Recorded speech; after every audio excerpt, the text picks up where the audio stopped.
தொழிலதிபர் தீனதயாளன் வீட்டில் கைப்பற்றப்பட்ட சிலைகளின் பாரம்பரியத்தை மதிப்பீடு செய்யும் பணி 2வது நாளாக நடைபெற்று வருகிறது. இதுகுறித்த கூடுதல் தகவல்களை செய்தியாளர் சுப்பிரமணியத்திடம் கேட்கலாம். சுப்பிரமணியன், இதுவரை எத்தனை சிலைகளை மதிப்பீடு செய்யும் பணி நிறைவடைந்திருக்கிறது? ஆந்திர தொழிலதிபர் தீனதயாளன் வீட்டில் இன்று 2வது நாளாக மத்திய தொல்லியல் துறையினர் தற்போது ஆய்வை மேற்கொண்டு வருகிறார்கள். தென்மண்டல இயக்குநர் சத்யபாமா தலைமையிலான குழுவினர் இந்த ஆய்வை மேற்கொண்டு வருகிறார்கள். நேற்று நடந்த முதல் கட்ட ஆய்வில் 74 வகையான சிலைகள் ஆய்வு செய்யப்பட்டிருப்பதாக அவர்கள் தரப்பில் தெரிவிக்கப்பட்டிருக்கிறது. அதில் குறிப்பாக 33 ஐம்பொன் சிலைகள், யானை தந்தத்தால் செய்யப்பட்ட சிலைகள், 40 வகையான பாரம்பரியமிக்க ஓவியங்கள் என தனித்தனியாக இவர்கள் ஆய்வு செய்யப்பட்டிருக்கிறது. இன்று 2வது நாளாக இந்த ஆய்வு தொடர்ந்து நடந்து கொண்டிருக்கிறது. அநேகமாக இன்று இந்த ஆய்வு மாலை வரை நீடிக்கும் என்று அதிகாரிகள் தரப்பில் தெரிவிக்கப்பட்டிருக்கிறது. இந்த ஆய்விற்கு பிறகு இந்த சிலைகள் அனைத்தும் திருவொற்றியில் இருக்கக்கூடிய அரசு பாதுகாப்பு மையத்தில் வைப்பதற்கான நடவடிக்கை எடுக்கப்படும் என்று சிலை கடத்தல் தடுப்பு பிரிவு காவல்துறை தரப்பில் தெரிவிக்கப்பட்டிருக்கிறது.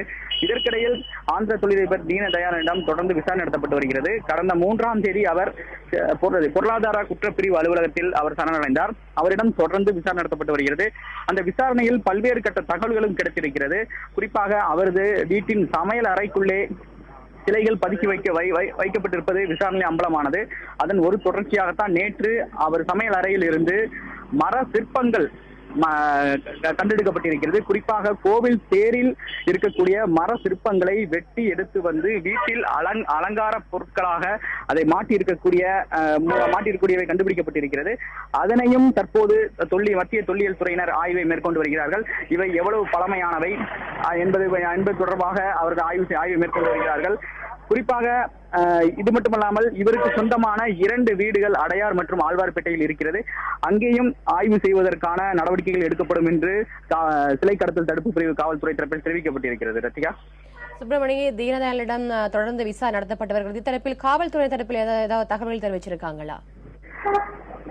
கடந்த 3ஆம் தேதியிலிருந்து தீனதயாளனிடம் விசாரணை நடத்தப்பட்டு வருகிறது. இந்த விசாரணையில் இந்த சிலைகள் அனைத்தும் எங்கிருந்து திருடப்பட்டது என்ற கேள்வியை தான் அதிக அளவில் அவரிடம் கேட்கப்பட்டிருக்கிறது. பல்வேறு தகவல்களும் அவர் தெரிவித்திருப்பதாக தெரிவிக்கப்பட்டிருக்கிறது. குறிப்பாக திருடப்பட்ட சில கோவில்களில் இருந்து இவரை அழைத்து சென்று நேரில் விசாரணை நடத்துவதற்கான சாத்தியக்கூறுகள் இருப்பதாக காவல்துறை தரப்பில் தெரிவிக்கப்பட்டிருக்கிறது. அதற்கான சட்டப்பூர்வ நடவடிக்கைகளிலும் நாங்கள் இறங்குவோம் என்று சிலை கடத்தல் தடுப்பு பிரிவு காவல்துறை தரப்பில் தெரிவிக்கப்பட்டிருக்கிறது. இது மட்டுமல்லாமல் இவர் இந்த வீட்டில் இருக்கக்கூடிய 5 அறைகளில் சிலைகளை காட்சி பொருளாக வைத்திருக்கிறார். அதுபோல பதுக்கியும் வைத்திருக்கிறார். அவை அனைத்தும் பறிமுதல் செய்யப்பட்டிருக்கிறது. கிட்டத்தட்ட 120க்கும் மேற்பட்ட சிலைகள் பறிமுதல் செய்யப்பட்டிருக்கிறது. இவை மதிப்பீடு செய்யும் நடவடிக்கையும் தனியாக நடந்து கொண்டிருக்கிறது. குறிப்பாக தீனதயாளனின் கூட்டாளிகள் என்று சொல்லப்படக்கூடிய நபர்கள் யார் யார் என்ற அடுத்த கட்ட விசாரணையும் ஒரு பக்கம் நடந்து கொண்டிருக்கிறது. தமிழ்நாட்டில் இருக்கக்கூடிய பாரம்பரியமிக்க கோவில்களில் எல்லாம் இந்த சிலைகள் திருடப்பட்டிருப்பது என்பது முதல் கட்ட விசாரணையில் தெரிய வந்திருக்கிறது.